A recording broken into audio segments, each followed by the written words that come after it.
No hi fa res, endavant, mossèn, va, vinga, endavant, home! Sí, però si és... Per l'amor de Déu, l'església no arribarà mai enlloc si no és una mica flexible. Sí, però no és gaire corrent, aquest cas. Però és clar que l'església sempre ha tractat amb coses fora del corrent. Allò dels pans i els peixos, per exemple.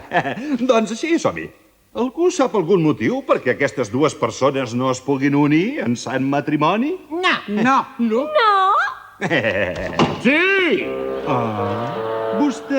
Vostè és... El senyor Applebottom. Ja ho veig, el pare de la núvia. No, sóc el marit de la núvia. Sí, és el meu marit, Thomas. Thomas, mira, aquest és el meu promès, el duc d'Edimburg.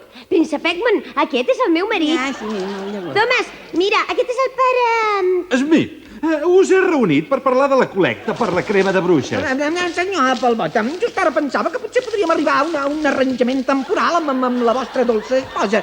Només em cal per una estona curteta. Fora d'aquí! Escolta'm, pagès estúpid, només em vull casar amb la teva dona. Fora d'aquí!